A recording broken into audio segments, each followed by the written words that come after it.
Hello everyone! I just wanted to talk about the new game mode, Imaginarium Theater. This game mode is interesting to say the least. It has some pros and cons, but the game mode could be pretty problematic in the future if it gets more difficult. So the biggest issue with this mode in my opinion is that it hurts newer players or players who have done a lot of vertical progression on their favorite characters. Without prior knowledge of this game mode, people never had the opportunity to build up a roster of 18 different characters and have them well built. I know when I started the game, I used Hyperbloom to get me through all the game's content, and I started in March 2023.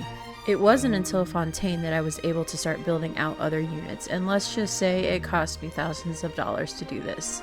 Because I had to not only get Sumeru characters and Fontaine characters, but I had to get many other characters from other regions.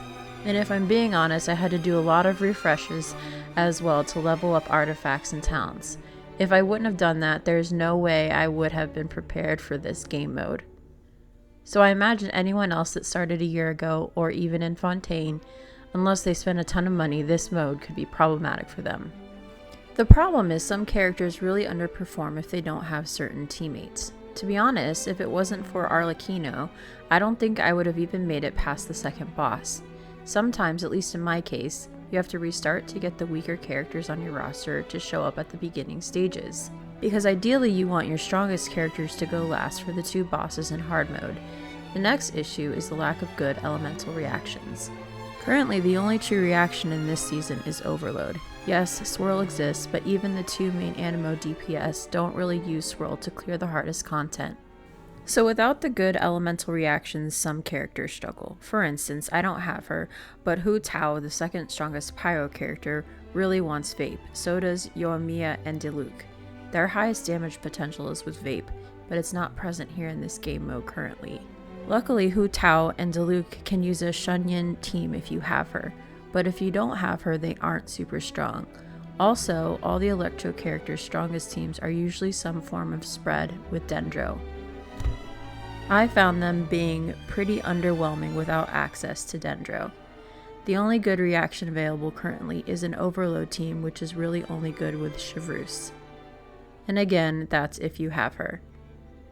This game mode, in a way, crumbles the foundation of what the game is built on, elemental reactions.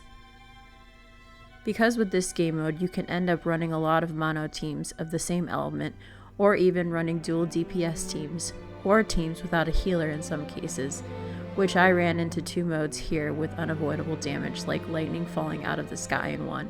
And in the 7th stage I got a buff that all my characters' HP would just start going down. So just very random things happening you could fix with a healer, but if you are saving them or don't have enough, you could be in trouble. One of the biggest complaints online I also see is being forced to use 4 teammates. This is a pretty big problem because you could save vigor by running smaller teams in some of the easier parts in the theater. Overall, I think this game mode could be good maybe without some of the random RNG if they allowed you to pick your weaker characters through the first 3 stages, and then select your best damage dealers in the later stages. I think things would be better also if they put in good reactions that the game is based upon that aren't only made available by one character, aka Chevreuse or Shunyin. Like Vape, Melt, and Spread, these reactions have to be accounted for if this mode is going to get harder in the future. And I'm willing to bet that it is going to definitely get harder. The pros to me are the nice aesthetics. I think it's a pretty game mode with a lot of charm, and I think it does look better than the Spiral Abyss. You can tell they put work on the aesthetic. And next I would say it seems as though you don't have to get all achievements to get all rewards. I don't know how this is the case, but it seems to be, that if you get some achievements, you will still get full rewards, which I think is a good thing and should stay in the game mode. But overall, this game mode needs some serious work and needs to consider things like players share their gear on different characters.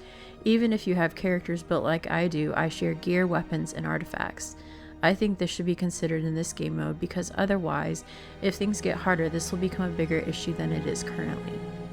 Judging from online and comments in bigger YouTubers' feeds, this game mode isn't being well received to say the least.